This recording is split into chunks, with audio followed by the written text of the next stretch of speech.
Hello, I'm Doug, and welcome to the Crew of Japan podcast, a weekly podcast where we take you on audio journeys through Japanese culture. Today's episode is going to take a look back almost 10 years ago to this day, as yesterday, March 11th, 2021, marked the 10th anniversary of the Tohoku earthquake and tsunami. While we do want to touch on the events of that day, we also want to highlight some actions of the global community, both here in New Orleans as well as across the world, in response to one of Japan's most devastating natural disasters in history.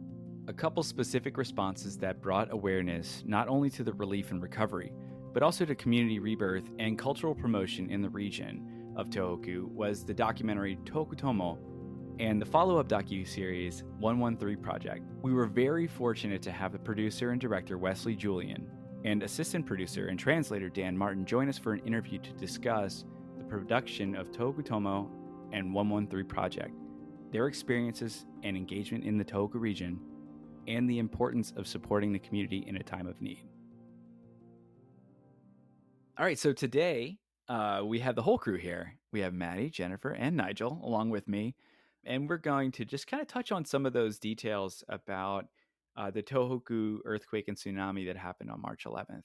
So for those of you who are not familiar with the events that happened on that day, on March 11th, 2011, in the Tohoku region, there was a massive earthquake that took place just off the coast that triggered a series of events that would really shake this to the country of Japan to this day. There's the actual earthquake itself, which physically shook the country. And then that shaking triggered the tsunamis, massive waves that would send just massive amounts of destruction across the coast of northeastern Japan, across multiple prefectures. And in doing that, in one of those prefectures in Fukushima, it caused substantial damage to one of their nuclear power plants that they had that then triggered leakage and nuclear waste to spread out from those facilities and really, for lack of a better word, contaminate the surrounding areas to this day. So when we say 311, it's not just one event that happened. It wasn't. It was just that was kind of the starting point. There were aftershocks that happened after that earthquake that kept going for days to weeks after. And it's still something that the region is still recovering from this till this day. Speaking of aftershocks, there was just one in February, the massive earthquake that just happened. Oh, really? Heard that too, was it officially Yeah, it was an aftershock? It's officially listed Wow. as an aftershock. It's crazy. I personally didn't know some of those facts about like how big the magnitude was because I read, I don't know if you guys knew, I saw that like over time they actually tracked it and the magnitude changed. It was in the 8s for a little while, but then they actually went back and tracked it. Had y'all seen that before? No, I have not. Yeah, that's something that I found out in actually, preparing for this episode, that the official size and magnitude of the earthquake is a 9 to 9.1, which makes it the most powerful earthquake ever recorded in Japan. Wow. And the fourth most powerful earthquake recorded in history since record keeping began for earthquakes. I can believe that. Yeah. That is so devastating. Yeah, it's absolutely massive. It's really just kind of, it's something you can't really comprehend, until you really like see the footage and you read some of the facts about it as well. There were portions of Japan, I believe it was Honshu, that actually shifted 4 feet Whoa. In a different direction following the earthquake. And there's other areas, some of the other major islands of Japan also shifted, their position on Earth as well. So just an absolutely massive earthquake. Yeah, and one thing I'll always remember, obviously it took place at 2:46 Japan Standard Time, which is around, I think it's around 11:30, 11:30 or 12. I always forget daylight savings time and how that translates over here. But yeah, I remember seeing pictures on friends' Facebooks because it was graduation day for a lot of schools, junior high and senior high.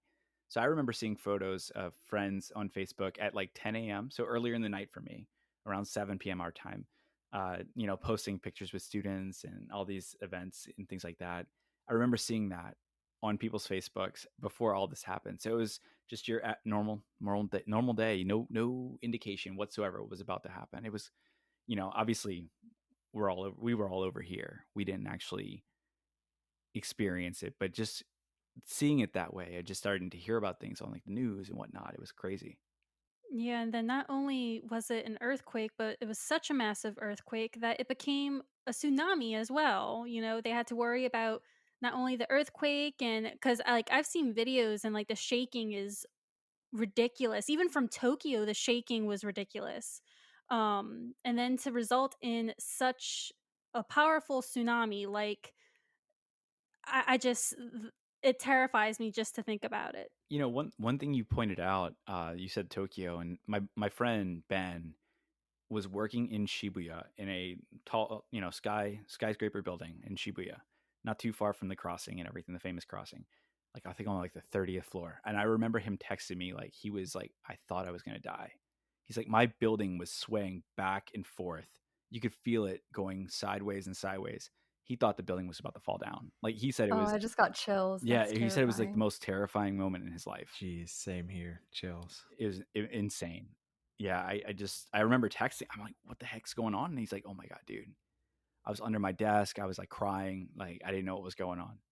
Yeah, which is why like it's so crazy because it this event 311 it catapulted into so many things because once again you went from earthquake, tsunami, and then to even make things worse, the nuclear plant in Fukushima. Yeah. That too is, those lingering effects from that still to this day has areas around the nuclear plants just uninhabitable. They have to keep those evacuation or exclusion zones active, and some towns can't even get in to go retrieve things from their house. They can't even live. Those folks had to permanently relocate. And something interesting to note here, just from a professional stand on this, all of this was taking place in the region of Tohoku, which is, northern Japan by the coast on the east side of Japan. As a study abroad person, come to find out, a lot of people, especially parents of students who want to study abroad, they don't know about the geography of Japan. So when something happens in Japan, they think the whole country is like affected by this. And so you had students who were going to go study abroad in Kyoto, which is in the Kansai region of Japan, which is kind of like smack in the middle of Japan, pretty much.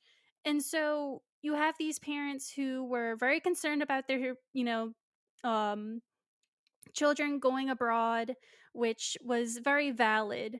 And I remember hearing from people that, the program was still going to go on and they had to try to, not convince because that sounds like, um something was wrong and they had to convince them that it wasn't, but it really they had to reassure people that it was okay and safe to at least go to other parts of Japan during that year, because I remember a lot of people were, who maybe were in that region or maybe just all throughout Japan, starting to come back home instead of staying. So it's a really delicate topic when it comes to like these natural disasters happening in Japan. The people live there. They can't escape from this. They just kind of live with it and kind of, work their way around it. Yeah, and it's pretty much us with hurricanes that happen. It's the nature of the region you live in, and honestly, that actually is a good segue to another our next topic on this before we get to our interview. Was you know After Hurricane Katrina, Japan had come together and contributed millions in recovery and relief to New Orleans and the Gulf South regions. They were the huge like cities and the government and all these independent and private organizations really were incredibly generous in helping New Orleans rebuild and the Gulf South in general. So when all this happened, it was it was a call to action for a lot of folks in New Orleans to reciprocate and to return that generosity. So I don't know if you guys were aware. Are you guys familiar with the NOLA Japan Quake Fund or New Orleans Japan Quake Fund? I am. Only vaguely. Same as Maddie. I know it exists. Only, yeah, I know it exists. Not really familiar beyond that. So what happened is after the earthquake and tsunami happened, like a lot of people wanted to do something but didn't know what to do. So Japan Society was just starting to get really active again in the community. Japan Club is another organization in town, as well as at the time I was the co-president of the Jet Alumni Association for the New Orleans and the Mid-South region. So a lot of us were, we came together and ended up working with Donna Fresh, the Honorary Consul General of Japan for New Orleans, and formed a committee to kind of facilitate some of the conversations for New Orleans and how we're going to raise funding, which we ended up having a gala at NOMA. That was our big event. And along with a lot of other community events, and these weren't just us planning them, we were more so the target charity that those funds were going to go to from those fundraisers. But a lot of it was organic. I had a small charity or fundraiser at where I used to work. I know a lot of high schools end up having like volleyball tournaments and things like that they hosted, and then the money raised from there went to this fund. They had another event at I think it was called Jammin' for Japan at Rock and Bowl that raised like $50,000. So they had a lot of small events, in different pockets of the city, the area that really raised money, kind of came together to raise almost just over $300,000 over the course of probably 4 or 5 months. So it was a very much so a community grassroots effort locally that I was really proud to be a part of. Yeah, from a community that knows what it feels like to go through something like that. Exactly. Exactly. And some of that funding, they went to a few organizations.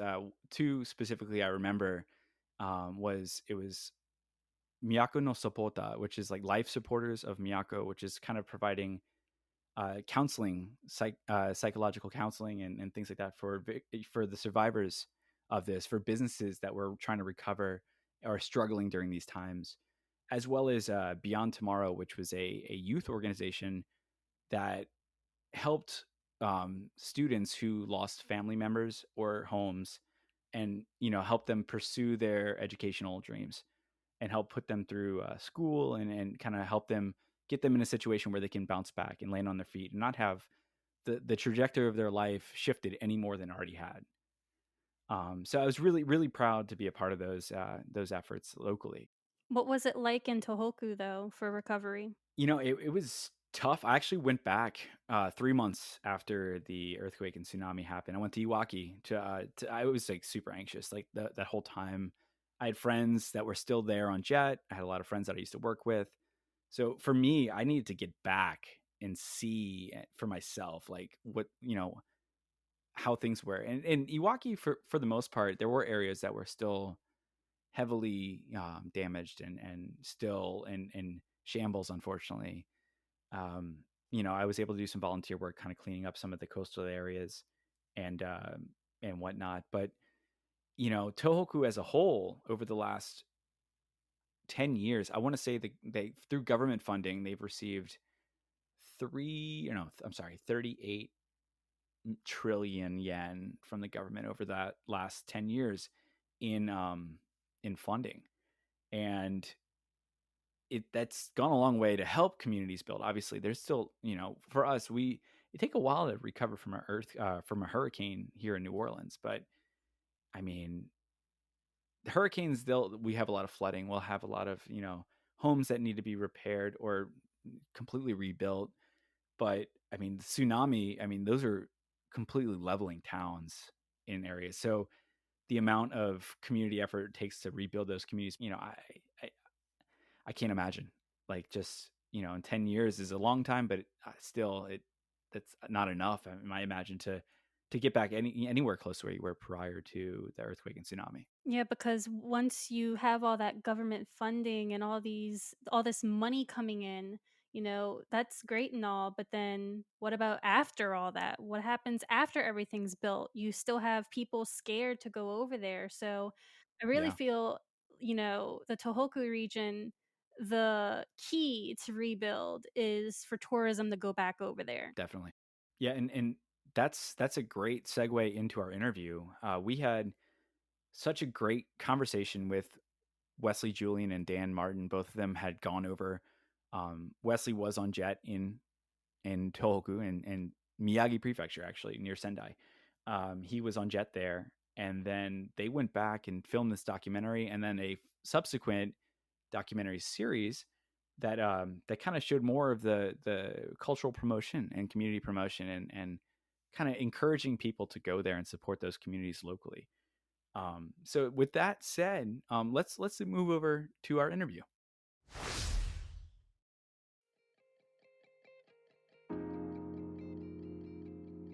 All right, so today we have with us the producer and director of Tohoku Tomo and the 113 Project, Wesley Julian, as well as the associate producer and translator for those same projects, Dan Martin. Welcome, guys.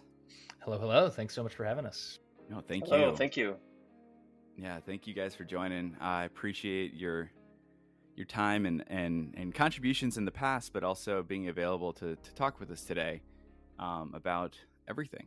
Where our episode is going to be focusing on March 11th, the actual event itself, but also recovery efforts throughout Tohoku, and what's been done kind of around the world. That's great. Yeah, we're so happy to be here, and you know, um, it's hard to believe that it's 10 years, and so we're happy to talk about just everything that we were involved with. Yeah, 10 years flew by. Yeah. So one thing we do prior to really kind of jumping into the meat of our conversations with our guests is just to kind of circle back to New Orleans and your connection with New Orleans. Have you ever been?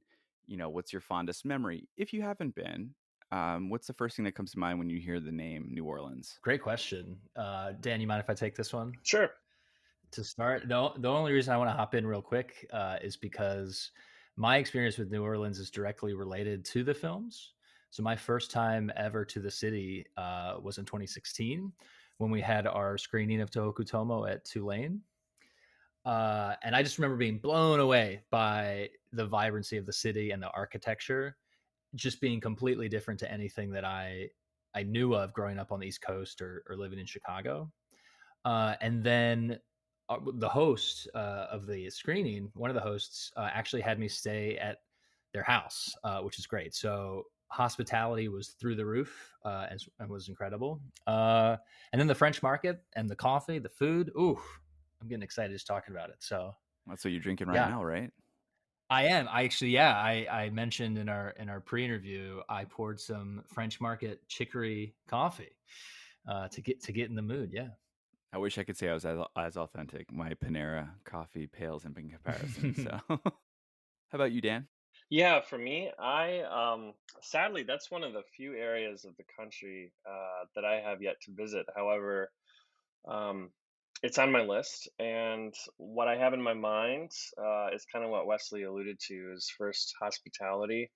I'm a big jazz fan, and I know that it's a big hub for jazz music, and um, yeah, I'm just super excited to check that out, mainly because I love, just seeing different parts of the country, and just seeing different, like influences when it comes to the architecture, things like that. And I always have a good time whenever I go, in the South as well. So someday soon. Yeah, well, both of you are former Jet participants, so you have that Jetta connection down here as well. I'm sure you know some of the former Jet participants that live down here, so feel free to reach out anytime. Yep. Thank Thank you. you. Now, I kind of want to bring it back to, Japan for y'all. Can you share with us like your Japan journey? Like what led you to have an interest and eventually traveling to Japan initially? Dan, I think your story started a bit earlier than mine.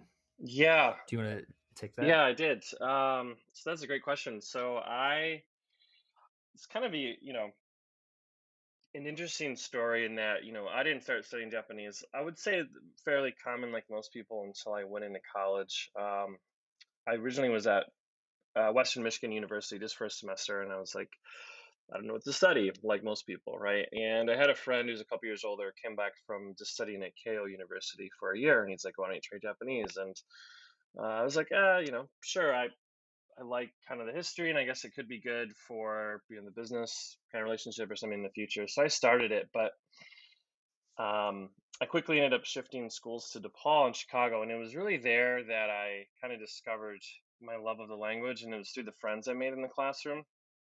And so, kind of fast forwarding a bit, I spent a year in Japan at Kansai Gaidai, and it's kind of a unique twist in fate.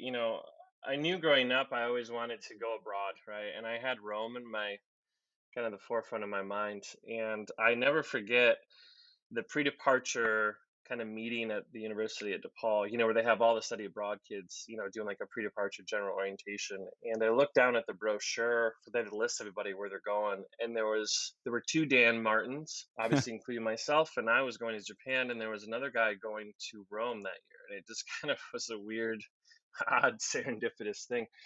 But it was really during that time that I loved just using language as a tool to connect with others, right? And in this case, the culture of Japan is so rich, and I really just kind of grew to make those bonds and connections there. And so, after college, I was lucky enough to go on Jet for a couple of years. Um, but honestly, I was 21 when I went on Jet, so it's hard to believe. But I look back and, 2 years teaching, and it was a wonderful time. But that was from '07 to '09. And for me, my strong connection to Japan really developed further afterwards. So when I came back to the US and was in Chicago for quite a few years and then now in Seattle, I became really involved with the Alumni Association, first just through volleyball and then actually through events and things. And then coincidentally, I had years working with CGP, the Center for Global Partnership with Japan, and just really working on exchange programs. That's awesome. Yeah, it's kind of just a long, windy road, and I think I heard you, Jennifer, in the pre-interview, just a little bit of like knowing that you wanted to have Japan be a part of your life to some degree, and Yep. so I found a way to kind of make that happen to some degree. I gotta hop in because I am so excited. Listen, this is gonna blow your mind, or at least I'm blown away by this. All right. So my connection with Japan is has a Rome connection as well, and you're not gonna believe it. We're not making this up. When I was in undergrad, having studied Latin for like 5 semesters in high school and jumping into Latin as a freshman in college, I was all about going to Italy, right? And so I signed up to go on the summer study abroad program to Italy, but not enough people signed up. So I had like the trip was canceled, but it was my only time because of my course load that I could go abroad. So I was like, yeah, all right, cool. Japan sounds fun. What's that all about? And so I went to Japan in 2007 for the first time, and just fell in love with it instantly. And then, as fate would have it, that fall, as I became a senior, my professor said, "Hey, have you heard about this thing called the JET program?" Because he did it in like the early 90s, and he was like, you seem to really enjoy Japan. Check this out, see if you like it. And I was like, yeah, that sounds about right. So I applied, and then in less than a year, I was shipped off to rural Miyagi Prefecture in Tohoku, living as like the only foreigner in the town of 9,000. All because not enough people signed up to go to Rome, which is so funny that Dan shared that in his story and that we both have that connection. Did you know that before? I think we only learned it.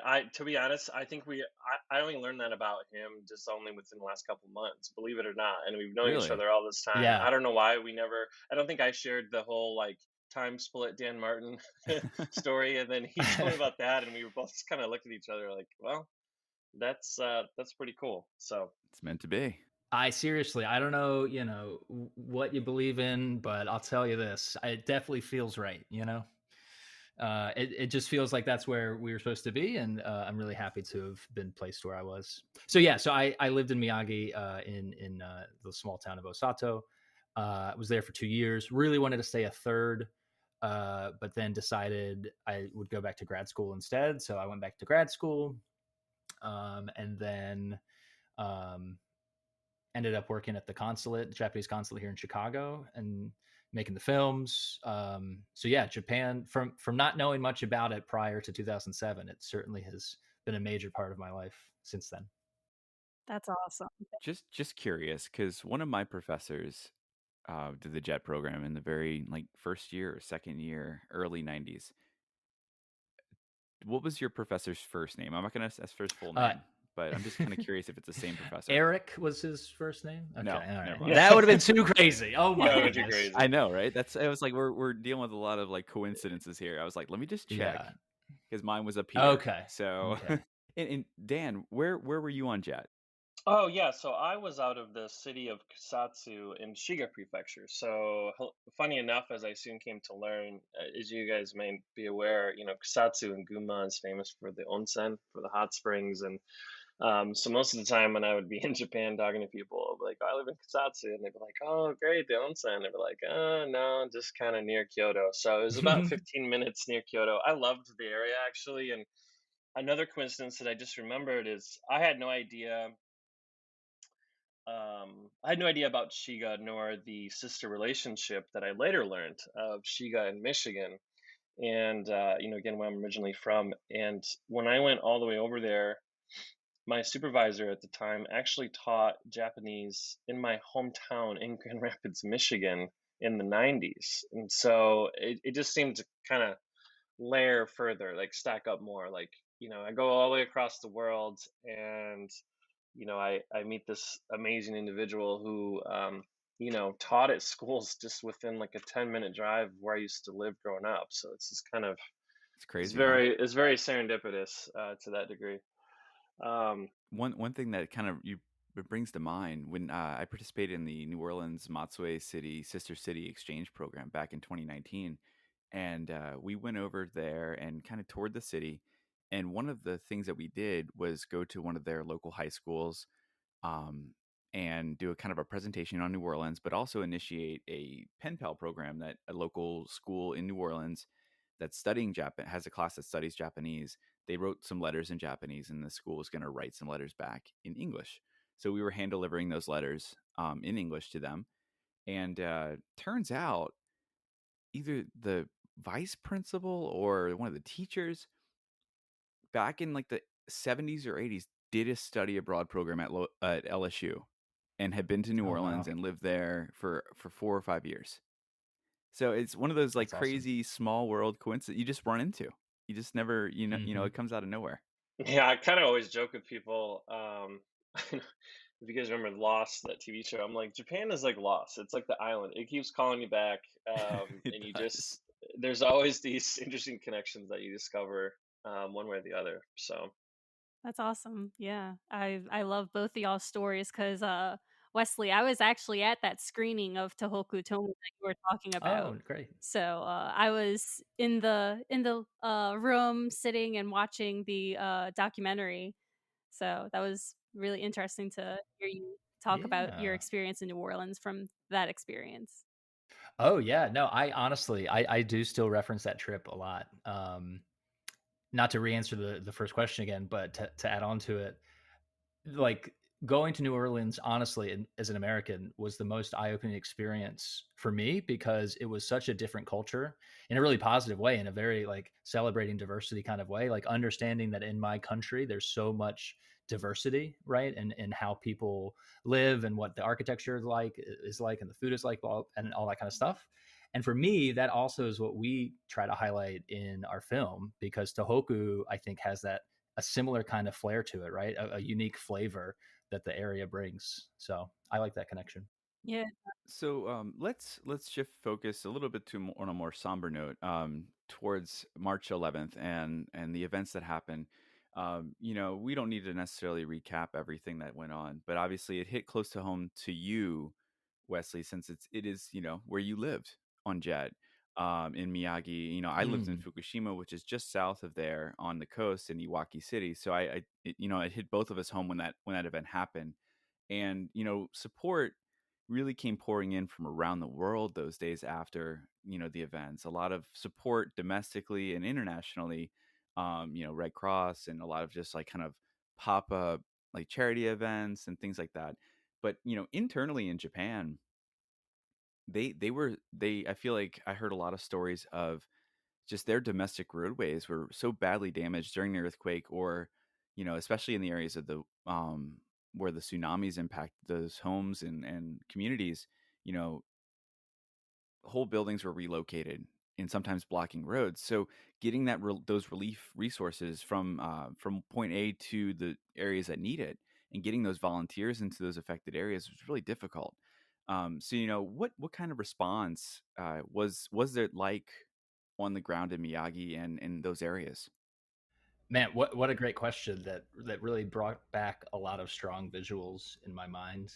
Um, I do want to say, because you touched on a lot of really great points, and the response of the self defense force and the response of the Red Cross and international organizations and allies and things like that was tremendous. I don't know how much I can speak to that factually, so I don't want to misrepresent it. So instead, I'll focus on my experience and what I saw. Um, yeah, so I was there for the disaster and for about a week after. And for me, the response by the individuals in the community was great. Just the human reaction to a disaster of that magnitude was incredibly uplifting from what I saw, because there was a lot of order, there was a lot of compassion, there's a lot of consideration for others that I saw, which was really just illustrating the power of the human spirit, but two, again, I think the underlying characteristic of Tohoku and its people generally.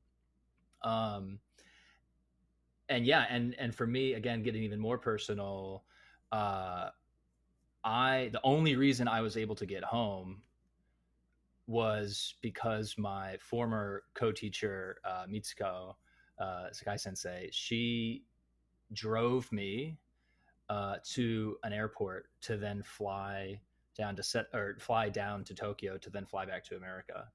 Uh, and Wow. and that just wouldn't have happened without her like completely surrendering herself and giving of herself, which I'm still grateful for to this day. Um, Yeah. because we hadn't touched on it, but I wasn't living in Japan at the time in 2011. I was back at grad school, and so I had just come back because my spring break happened to coincide with the Osato Middle School's graduation, which was March 11th. Right. Right, so I was just visiting, and I was staying with Sakai Sensei and her family. And so at the time, like I feel like I would have been more of a burden had I stayed. You know what I mean? And Mitsuko and I talked about that and decided we just needed to get me home. And so we somehow did it. And there was a lot of we stayed up looking at maps and mapping out how to get there, and we did, and we got out. So I know that didn't exactly answer your question, but I think that gives a hyper personalized, closer look at what really is probably the tone and spirit of your question broadly, right? Because I think that Yeah. kind of Yeah. It's response happened. a community effort, Mm, really like a personal connection, like trying to support one another through this tough time. That initial shock happens, and the only way you get out of it is to move forward. But the only way you can move forward is as a mm, community. You can't do it individually. mm. Exactly. I love that. So, yeah, yeah. Um, you know, and as part of just through Tohoku Tomo, your documentary, it was amazing. It captured a lot of the efforts and experiences people went through in the immediate aftermath, but also just over time, just where how they helped recover and what efforts people went about trying to bring support to those regions in Tohoku. So at what point did you decide to pursue the idea of a documentary series? Like, was this the first time you did a Kickstarter to initiate this effort? How did it come up? Dan tells the story very well. So I'll give a quick answer and then let Dan share it, because this was our first project. We had never made a film before, never done anything like that. But just like the other parts of our story, it was kind of a serendipitous start. Let them know, Dan. Yeah. So as Wesley mentioned, he went back coincidentally, um, sadly in a way, bittersweet, right, on that graduation day. And I remember, so I was in Chicago at the time, and I was working at the W Hotel.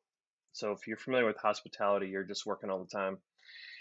And when that happened, I I was, I was really just upset, like many people were, obviously, just due to the magnitude of everything that happened. And for me in particular, I didn't know Wesley at that time, and I really wanted to do what was exemplified in the film later on, which was go and help.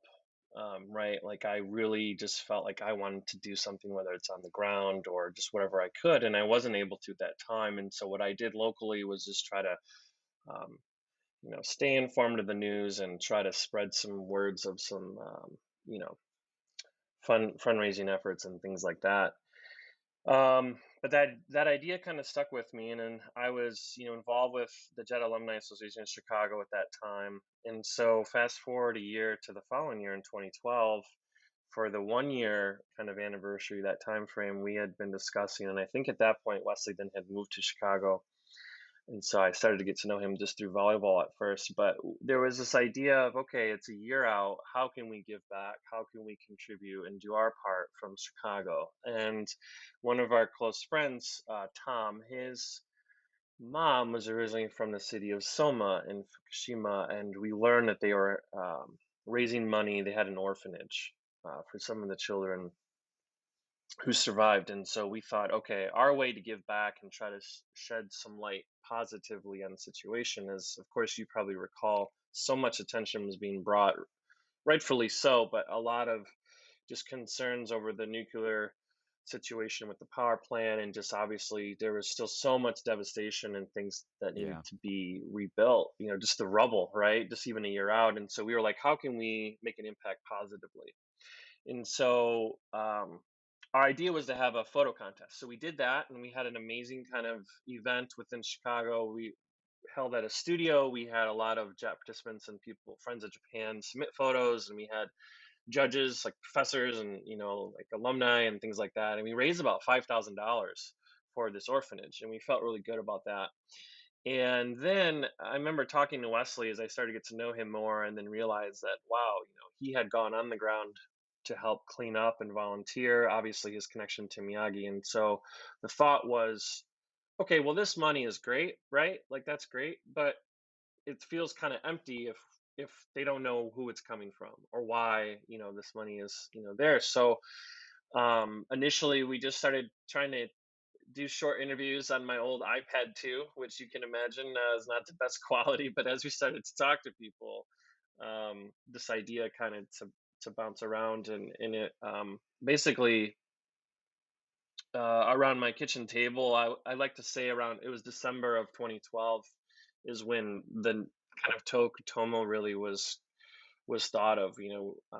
Wesley and I were talking with some other friends, and he had known people through his volunteer efforts as well as his own experience and things like that, of like, look, there are so many additional stories beyond just, hey, we're from Chicago, we're raising this money, because we want to deliver the funds, of course. But beyond that, it's like there are other stories we could tell.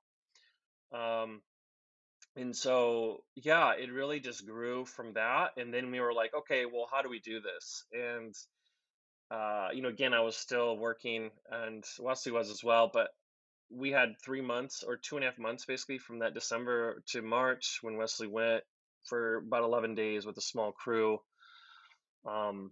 And again, I was thinking back, it was what it was. I kind of wish I could have just dropped everything and gone, especially because the serendipitous meeting with Maynard Planet Monkey Magic. But no, it was something that we just kept, it just kept going, right? And I think that's what makes the movie so great, in that we also embodied this idea of, okay, you know, how let's not feel helpless. How can we get up and do something?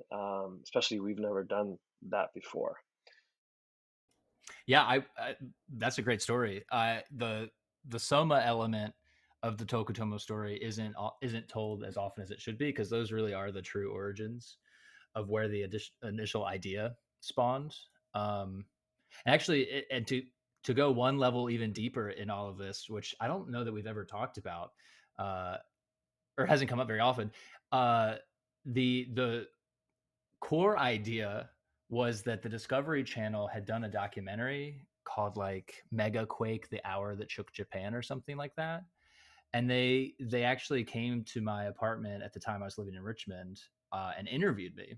And that was that was really the truest seed of an idea, because as Dan and I and some of our friends in Chicago were talking about what to do, I was like, yeah, I know I know exactly what to do. It was just the director of the Discovery Channel and two people, and then they came over and they recorded and they interviewed. Hey, we can do that. Let's do it. It was really, let's just try it. I mean, we don't have any money, we don't have any experience. Thankfully, my childhood friend had been out in LA doing film work, so he was like our closest point to someone who actually did it for a living, which is great. So he came along, and then one of my buddies here in Chicago went, and we hopped over. And I was working at the consulate at the time and didn't have any time off, as Dan said. I think it was like 11 or 12 days only that we had to go over there and shoot. Um, and yeah, we tried to get as many stories as possible in the small amount of time that we had, with a little bit of money that we had, and we're really just fueled by our passion. So in conclusion, the reason I wanted to bring up the Discovery Channel element is because I think in life it's really important to look at the opportunities that you have, or the experiences that you have, and mold them into more opportunities for you in the future. Does that make sense? Or like, to really everything that you do in your life from day to day does matter. And so Oh, it does. if you give yourself completely to what you're doing in the moment, and you reflect on those experiences, I think you end up producing more. Is that too, am I waxing philosophical No, now? no. Is that too I love much? it. Keep on going. But yeah, so that's the story. No, I mean, no. That's basically the story, right? I mean, it was our interest in doing it. It was truly was fate, and just things happened, and we got the story. And we're, like Dan said, we hadn't seen the film, or I hadn't seen the film in many years. And so last night, when there was a screening for the a film festival, we like, it was shocking. Like, I still look at it today and I'm like, how did this even Yeah. happen? It's not that it's even that great. I mean, it's not even that great of a film, because we were amateurs, but there's something in it that is truly wholesome, because it really is trying to capture the spirit of people's interest in Tohoku, of them being friends of the region. And I don't know, I still find it really inspiring. There's a few more things I wanted to add, and there's continued layers of serendipity as we continue talking here that I'll allude to. But as I mentioned a few times, I was at the hotel, and I was getting to a point where I was ready to be done with that world, in Chicago. And um, so after Wesley came back in March with the team, in 2013, we had our eyes set upon a kind of premiere a year later, just due to, how do we craft all these narratives? How do we pull together these different elements from all these interviews and make a story? And one of my fondest memories was actually, um, I think it was shortly after I had stopped working at the hotel, because I walked away at it's a lot, or like August of that year, and I was still in Chicago for a little bit. And I remember I was at Wesley's apartment at the time, and he had a soccer ball in his place, and I was just doing a little dribbling, kind of going back and forth. So it was like your classic, like, sticky notes all on the wall, beautiful mind, trying to compose something. And we were just brainstorming and talking out loud. And, at the time, we also had our good friend, and fellow alumni, Elizabeth Gordon, who was there, who she helped with the storytelling, kind of more of the script as well. So we were kind of going back and forth with her.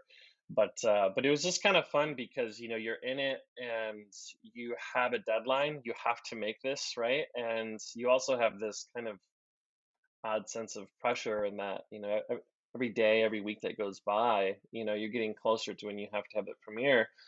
Um, but yeah, that was just a fun memory for me, and just kind of working with him and kind of just in the trenches of creativity. That was really exciting. Yeah, and when it's something you have so much passion about, something that has had a profound impact on your life, like I know Japan has had that for all of us, right? Otherwise, we'd move on to something else if it didn't.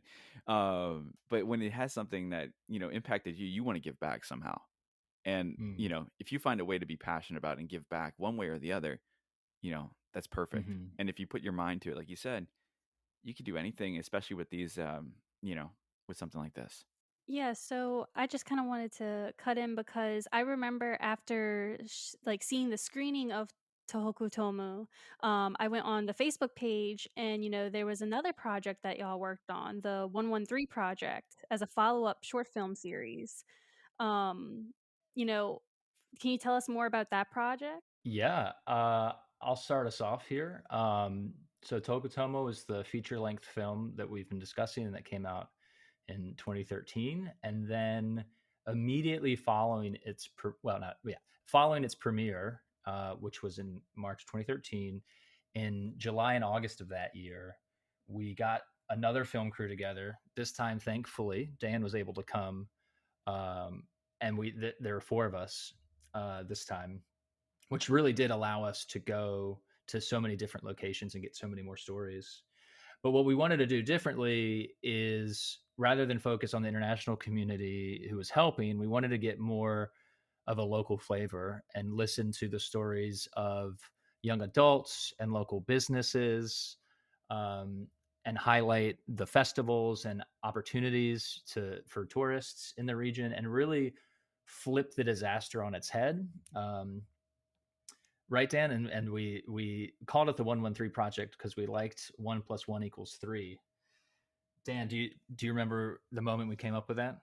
Yeah, no, we were just kind of thinking, you know, as Wesley mentioned, flipping it on its head. So this idea of kind of taking 311, and so you have the date, right? 311. If you flip that backwards, trying to flip negative into positive, and then this adage of 1 + 1 = 3. So this idea that if we could serve as a window into the area of this sliver of Tohoku that we could highlight across these different themes, it's this idea that 1 + 1. So if we could be the catalyst to have others discover Tohoku and the beauty and the allure and the fun of the region, separate of anything related to the disaster, then they would go themselves and discover. They would discover the region for themselves. They would have fun. They would realize, oh, this is such a wonderful place where people are truly friendly and extremely warm and are welcoming. And so then by doing so, it would be a net positive of a three, if you will, for the tourism and just like all components and kind of furthering those relationships. Um, and so, as I mentioned previously, a little bit about the serendipity of it. So, in between 2013 and 2014, I ended up moving out to Seattle. I left the hotel world and I began working on the Kakehashi project, which was a very large U.S. Japan, actually the largest at the time, is the U.S. Japan like academic exchange between two countries. About, I would say, 5,000 people, ranging from um, high schoolers, university students, and adults, going back and forth to each country for these really kind of elaborate um, academic programs and things like that. And so that helped because I not only had a job that was related to Japan, I also had a support system at the work, with my vice president of the Eurasian Institution at the time. Mari was very supportive of these efforts. And so um, I very much wanted to participate on the ground, especially being among the group the individual had kind of the stronger language skills for Japanese, I was thinking, okay, we're going to be talking to more native Japanese speakers, and so that would be helpful, right? And so fortunately, um, I was able to come along, and it was 2.5 weeks, I believe, that we were filming. So I had to actually go to Tokyo first.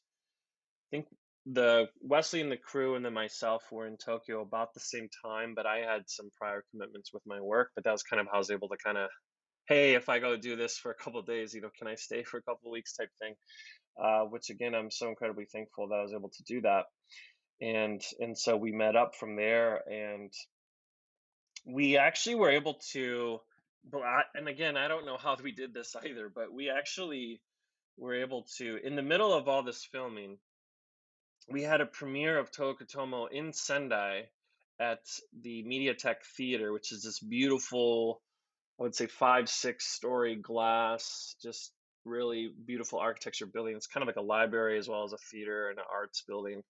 So we had a screening premiere in the middle of these very long days where we were jumping around, the 3 different prefectures we were able to go to. And a very ambitious idea in that, here we come from making this 60-minute documentary, and then we decided, well, we want to change it. Instead of making another documentary, let's do these shorts. Let's have these short films. And our original goal, as we were brainstorming themes and things, was to make 12, 12 short films ranging between probably 5 to 8 minutes on average, with the exception of one that ended up being a little longer. But yeah, there's a team of 4 of us, but we were hitting the ground pretty hard, and graciously, Wesley's old co-teacher, as he mentioned, Sakai Sensei, she put us up at her house for the majority of that time, in Miyagi, which is just remarkable. I mean, if people listening to this, they have their own experiences with Japan, or just are at least somewhat familiar with Japanese hospitality, you understand like just how gracious people are, in Japan. But this just exemplified, this wonderful woman and her husband, and their I think they had a newborn at the time, or a 1-year-old, and they had a son who was like 5 or 6, and it was just wonderful for them to host these these four guys in one of their extra rooms. Full Um, house, huh? and she was sweet. Yeah, yeah, full house. I gotta interrupt. And can I throw in a quick story about that, Dan? Sorry, just because again, I think Sky Sensei is so great. We would go filming all day around Tohoku, like sometimes splitting up into different cars, sometimes getting flat tires, sometimes recording all day and then coming back at 8 p.m. and then the mean old director Wesley saying, "Oh, but can we get one more shot? Can we just do like one more setup?" Right? And we get back to Sakai Sensei's house at like 10 p.m. They're all kind of asleep. We open the door, and in the Genkan entryway area is like a hand sketched cartoon of beers in the refrigerator saying "drink me," and like Mitsuko would leave us like little snacks and welcome back messages, and it was just so sweet and so sincere. That's awesome. That is. Oh, Yeah, it's so cute. yeah, yeah, super cute. I had to share that.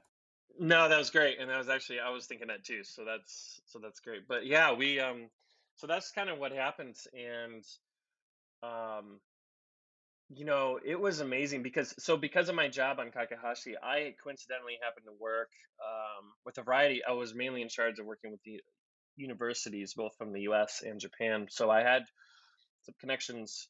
There was a group from Fukushima University and a group from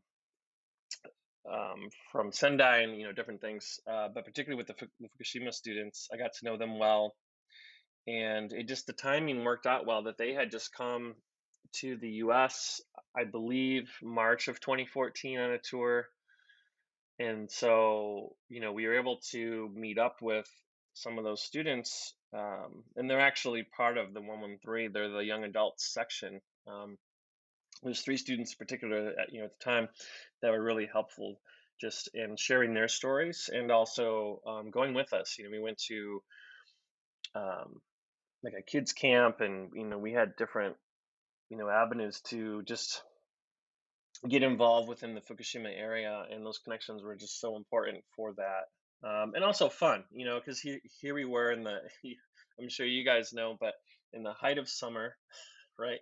So very end of July, and then mainly most of August in Japan, and you're carrying on all this gear, and it's Matsuri season, and so it was an interesting challenge to be involved so much in this project and film and just move around, but yet still kind of look up every now and then and be like, wow, we're at the largest taiko festival in the world, or wow, we're at um, this amazing like decades old, centuries old, like traditional dance, and things like that. So um, yeah, Wesley Yeah, talked about the flat tire. I don't know. I just think now I'm starting to remember a bunch of different things that came up. It was yeah, intense.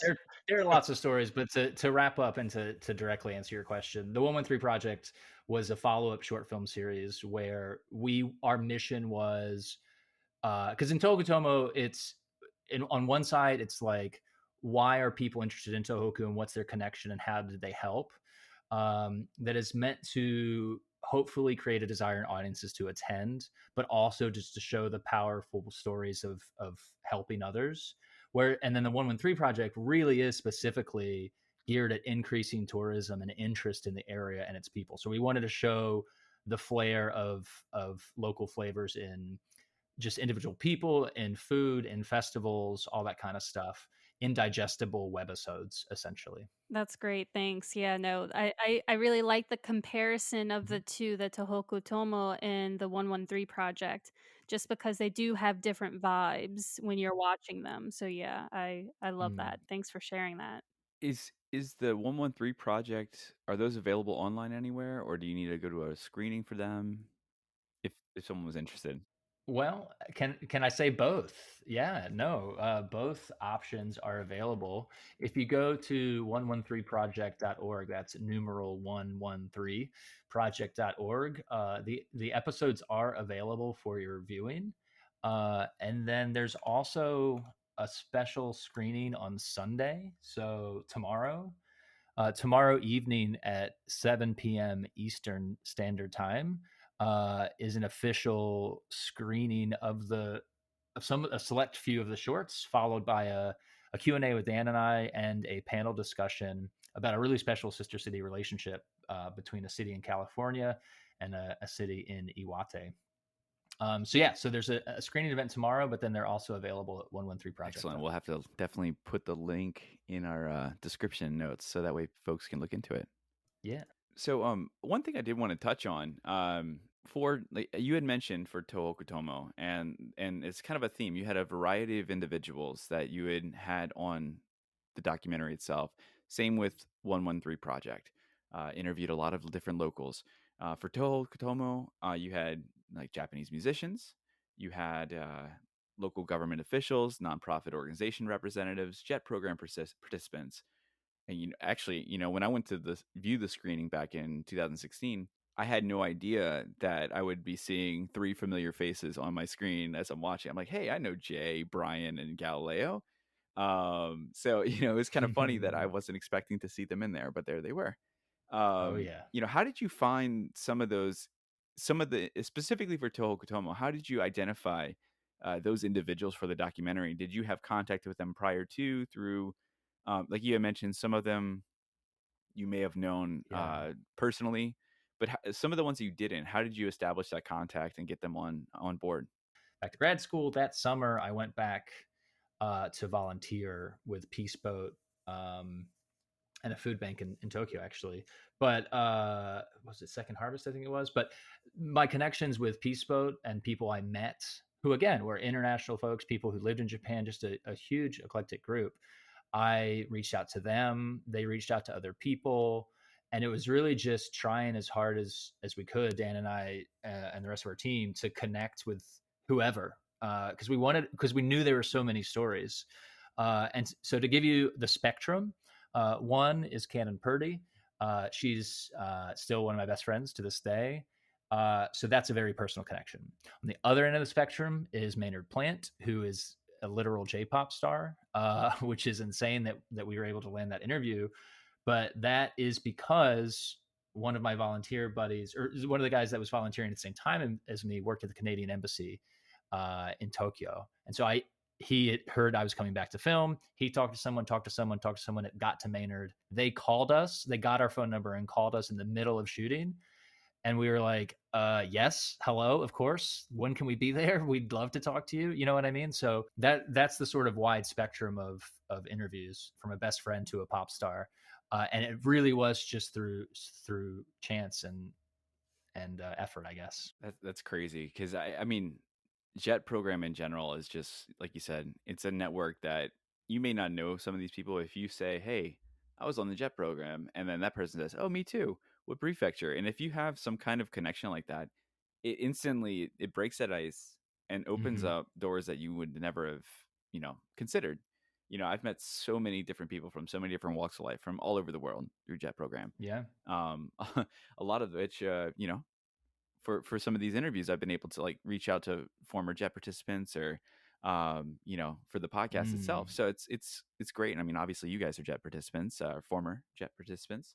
So it's just you have this wide cast net of people that you can reach out to, and if you are looking just to travel somewhere or get tips on something, or someone has as an expert that the Jeddah Alumni Association specifically does kind of allow Mhm. the opportunity to kind of look into that and explore that network. Absolutely. If I may just tack on a little small answer, uh, finding the interview, because this is something that came up last night after our screening and something we hadn't really talked about, but I do want to make sure it gets on the podcast. Not all of our interviews worked, right? So we ended up getting, I think, 12 interviews, a few more people, but 12 interviews. But there are some that we did not get. And I want to touch on that because for anyone looking to do a film project or looking to do a story like this, it's really challenging to have someone open up to you and to be willing to talk about not only an event like this, but you know what I mean? Like, you have, like, we were told no by many people who just didn't want to talk with us or didn't think the project was going to happen or didn't, um, to be honest, didn't like the Jet connection. They said, "Oh, I'm not a Jet, so I don't want to be part of it." And I was like, "Well, no, we're doing volunteers." And so I want to highlight that maybe darker side that we hadn't talked about much, because it's a really humbling experience to get out there and talk to people. And so I want to encourage Interesting. filmmakers and people Yeah. out there chasing stories just to be completely open and honest with who you are and what you're doing, and be a good listener. Yep, we can relate to that with our podcast. We go out and we try to get interviews such as yourselves, and some of them work out and some of them don't. So yeah, we can totally relate to that. Mm-hmm. Mm-hmm. I've been in the position of saying no. And it was funny. Jennifer and I were talking about this prior to the interview starting. After Katrina, there was a news crew that wanted to follow my family around because we had, Mm. not nearly significant as damage as some other areas, but we did have to completely gut our house. We lost all of our furniture and everything on our first floor of our home. And um, you know, that some for some way or another, this news crew from out of state had connected with my parents, and they wanted to follow us around and kind of document going back immediately aftermath and like kind of looking into the home. And for me, I was 20, I think, 20 at the time, or 19. My birthday was right around then, and I just felt like they were trying to Mm. capitalize or capitalize on our bad situation. So I can understand how some people may be closed off to being like, I don't want to be involved. This is a private moment for me, and I totally understand Mm. that too. But yeah, it's just it's kind of it. I didn't really, until you brought that up. That Right. kind of triggered that thought. I was like, oh, there is definitely that them being willing to share and open up in a very private and Yeah. sensitive time for them. Yeah. Thank you so much for sharing that. That's exactly the sort of sentiment. Um, and I think, Doug, the answer is, for anyone being an interviewer, just to be completely open and honest, and surrender yourself to the conversation and to their story completely, because any inauthenticity will just be a glaring sore, and it's not the way to go about it. And I think, again, not meaning to wax philosophical here, but I think that's a great way to live your life generally, right? To just to be open and lead with love. So about about the a lot has happened since the earthquake happening in March of 2011, and then the release of Tohoku Tomo, which was March of 2014.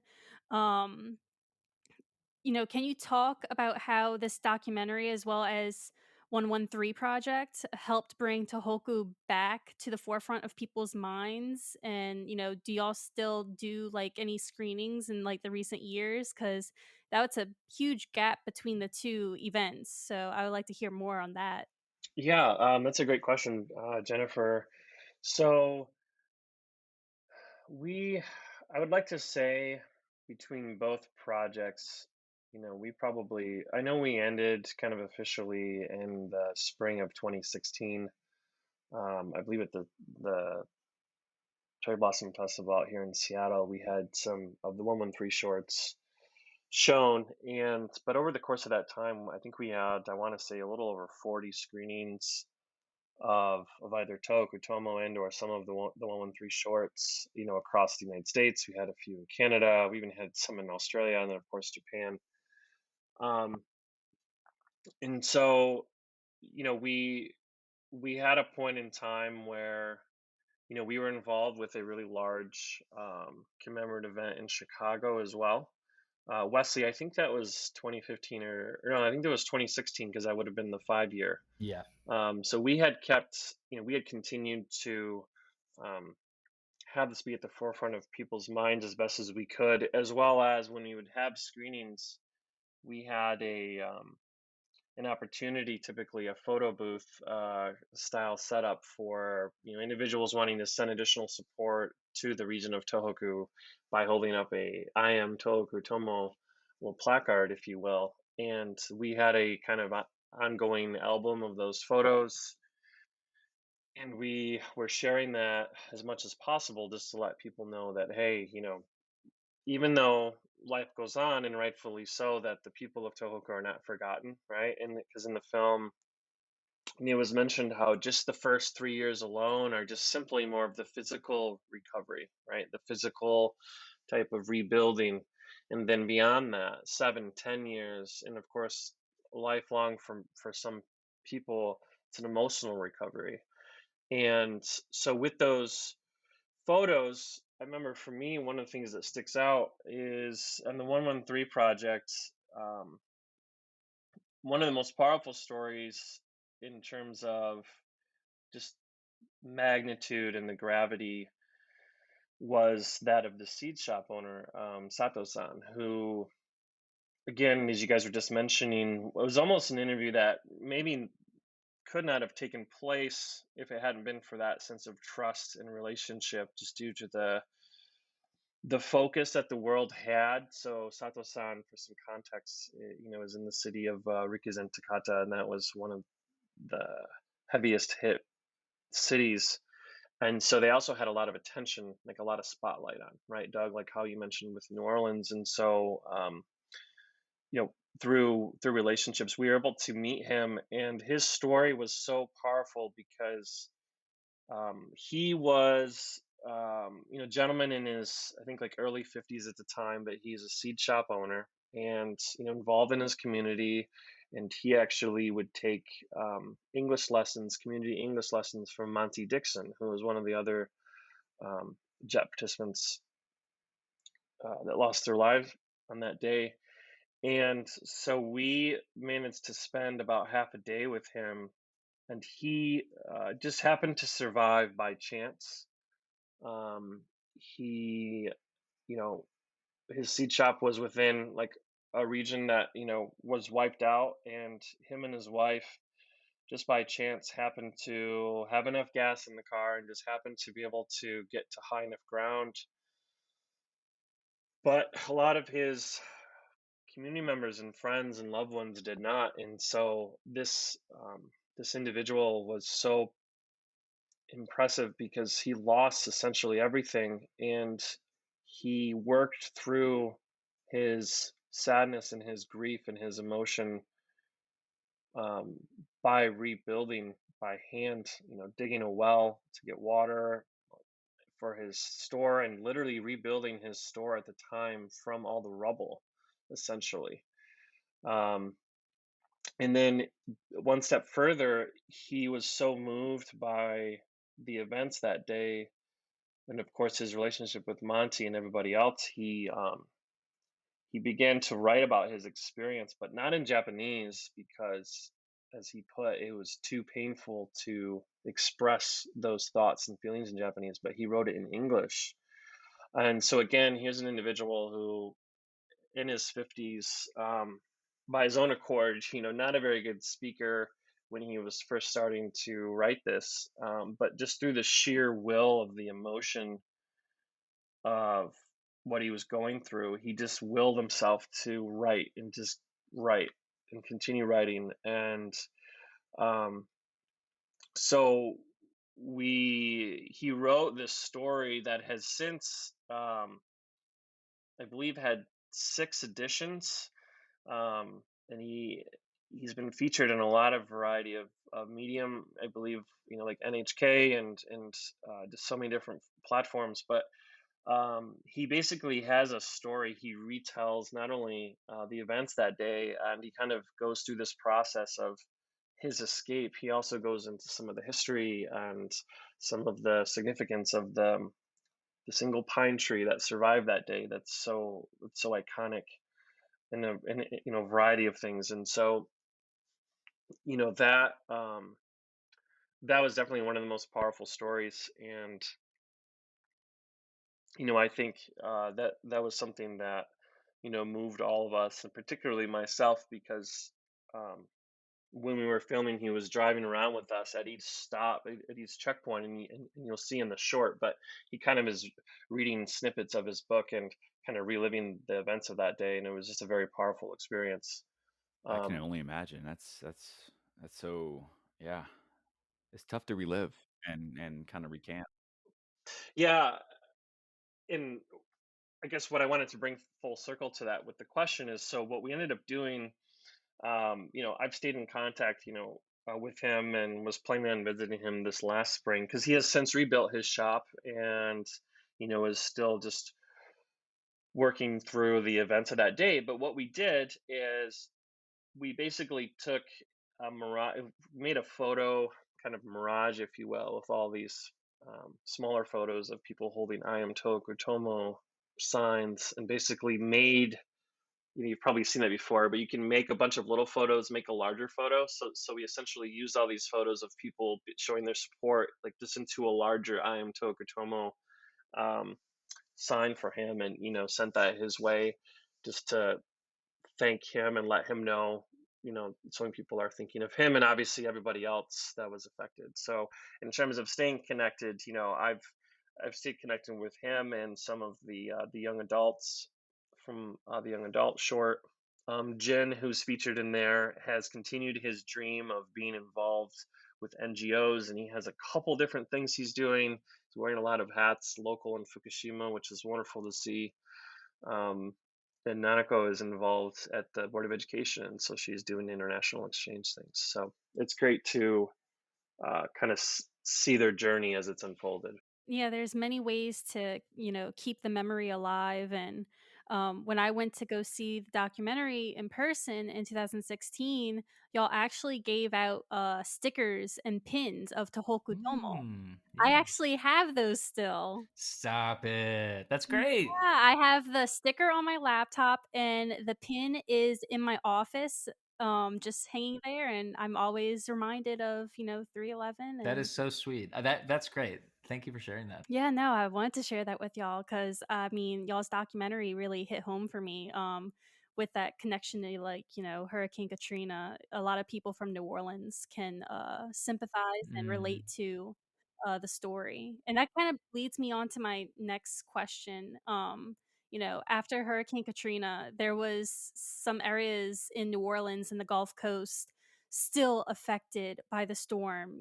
Even 10 years after the storm. And you know have you been able to travel back to that area of Japan, Tohoku, since, like, the most recent filming of, like, the documentary and stuff? And if so, was that difference noticeable from your previous trips to those areas? Yeah, great question. And the parallels are eerily similar. I'm curious to go back to New Orleans actually, because that screening was in what 2016. So I'm sure the area has changed even more since then.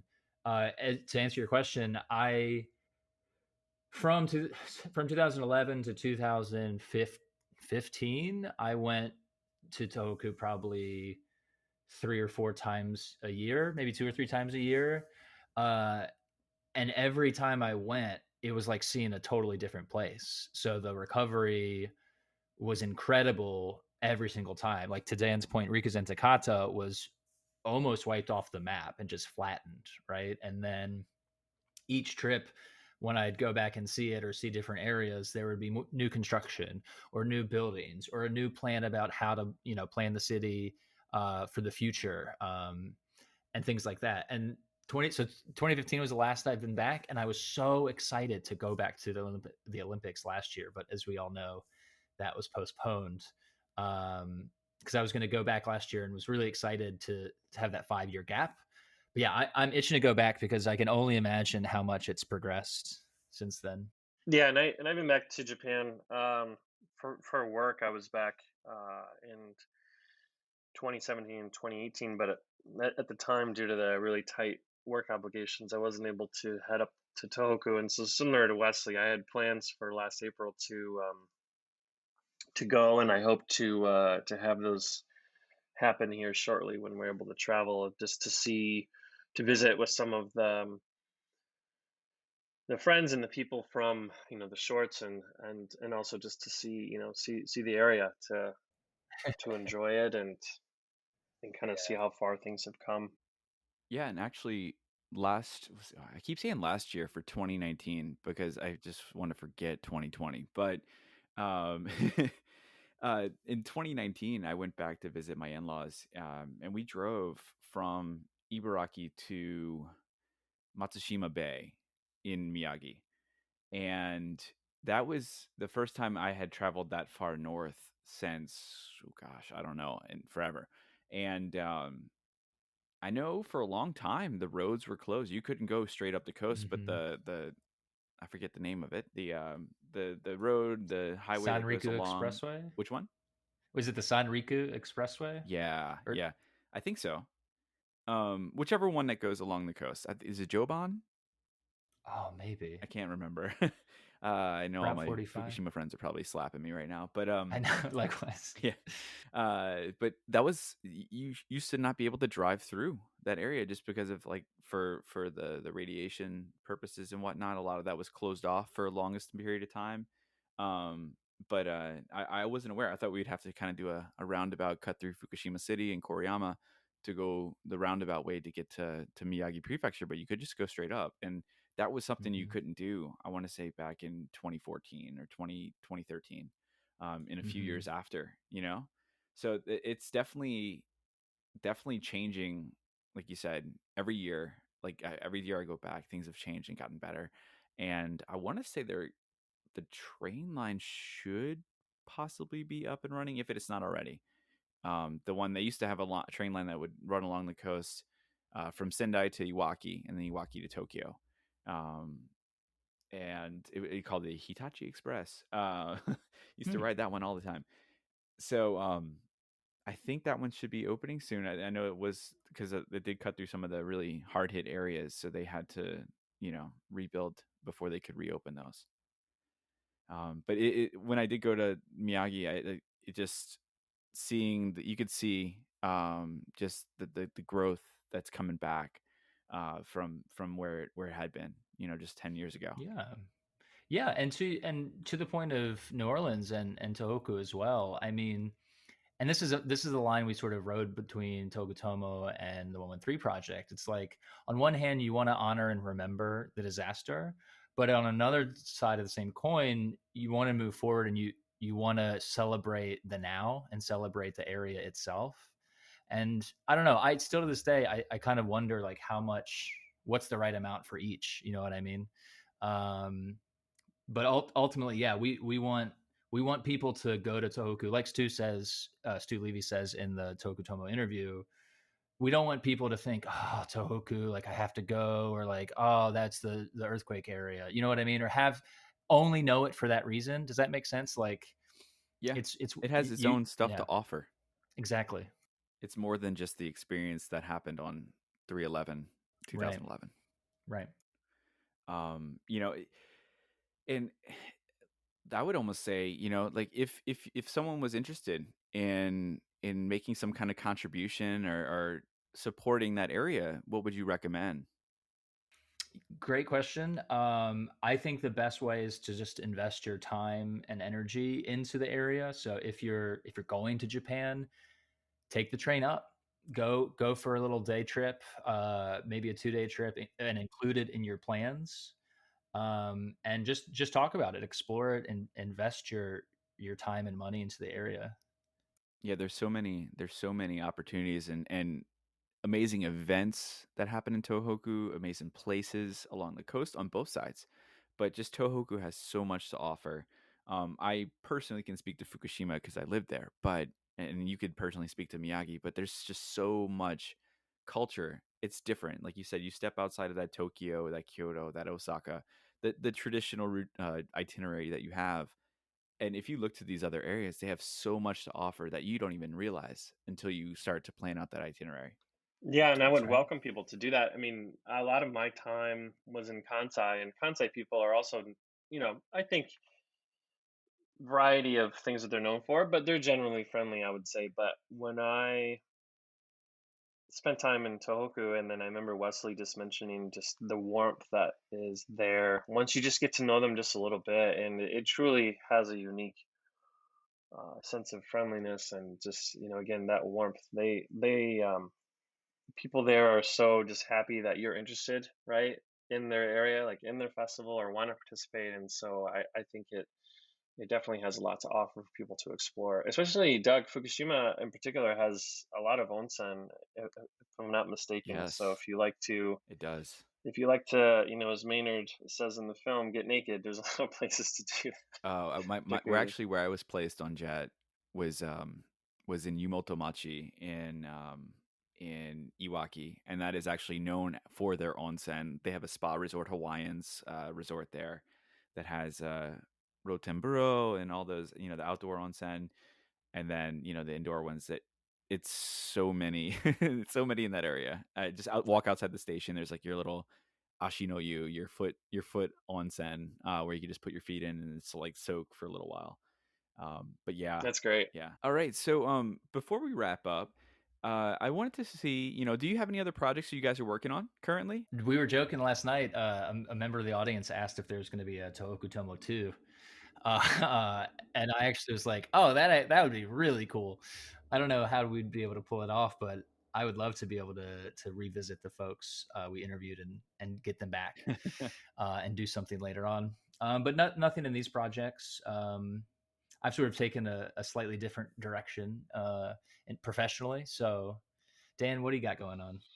Yeah, I also had a shift last year from after about 6.5 years with academic exchange programs, doing a lot of work with Japan and things like that. I've actually shifted careers now into becoming a product designer, so involved with user experience design, and so taking a little pivot in my career as well, um, which is great because I still get to exercise that kind of creative itch and making stuff. But I would echo Wesley's thoughts in that you know last night's screening kind of got the juices flowing, and yeah, we've been batting around some ideas, and You got Mm, the itch, yeah, huh?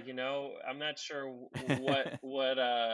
what shape or form or anything like that, but as we mentioned at the beginning, that's usually how these things start, is around a kitchen table, so you never know. totally. If I could do something, if there was a project I was working on that I wish I could be working on, it would be just talking to people and listening to their stories. Because uh, my experience with Tokutomo and the 113 project is that one of my favorite things to do in the world is listen to people and hear what they have to say, because everyone's perspective is so unique and so deep on so many individual levels that sitting down with someone and having them open up and share who they are and what they are is really beautiful. So if I could have that as a project support me financially, let's go. I'm down. That's fantastic, man. I would watch the hell out of another documentary by you guys, regardless of the topic, because what you put out there was so amazing. Thank you. The content was fantastic. The quality was fantastic. You talked about earlier. Oh, it wasn't that great. We were amateurs. Blah blah blah. BS. It was Oh, amazing. no, I appreciate that. I really do. We're definitely our worst critics or our harshest critics for sure. Aren't we all? Yeah, but I was telling my partner last night after the screening, because again, it's been 5 years. We sort of like after the 5-year anniversary, we sort of put it to bed because it had taken so much out of us personally and financially and everything just to put this together. And so having it sort of be in the vault for 5 years and then re-seeing it, I actually had to step away, and I'll share. I did sort of have an emotional breakdown. Honestly, I was bawling and sort of crying, processing everything that we poured into it and seeing it. So thank you so much for those comments because it's sometimes hard to see that. That's awesome, and it's kind of like you mentioned, like being able to step away after some time and come back and revisit and say, "Wow, I can't believe that's something we did." That exists Mm-hmm. because of us. That's our baby. All right. Well, that's all we had for the interview today. I thank you again, both of you. Sure. Again, if someone was interested in watching the documentary or the shorts, could you reiterate one more time where they could find that content? Yeah. So we have two websites. One is tohokutomo.com. That's for the feature length film. We do have information about it. We have DVDs, a few available left. I'm looking over my bookshelf. We do have a few. And we still are open to screenings. So if you want to learn more, check that out, and you can email us there as well. And then 113project.org, numeral 113project.org. You can actually view the short films. And then Clare, New York, is putting together a film festival, Footprints and Footsteps. And Tohoku Tomo is available for viewing from now until March 14th online. So we'll make sure you have that link and can include it in the description so people can see it there. And then, yeah, reach out to us. We have a Facebook page. Shoot us a message there, and let's chat. And that's a wrap for this week's episode. Thank you so much for tuning into the Krewe Japan podcast. And a special thank you to Wesley, Julian, and Dan Martin for their time and a behind-the-curtain look at everything that went into the Tohoku Tomo documentary and the 113 project. While keeping all those who lost so much 10 years ago in our thoughts, let's also recognize some of the progress that has been made throughout the Tohoku region, and also continue to support them as they continue down that long, arduous road to recovery. Next time you're able to visit Japan, keep Tohoku in mind. Maybe detour north on the Joban train line and check out what the region of Tohoku has to offer. It is a truly wonderful place that you will not regret visiting. If you're interested in learning more about Tohoku Tomo and the 113 Project documentary series, check out the description in the show notes for more information and links on where to view the documentaries. Have some questions and comments? Share with us on social media. We're on Instagram and Twitter at Krewe of Japan Podcast. That's KREWEOFJAPAN. While you're there, subscribe and let us know how you're enjoying the podcast. Until next time, see you then.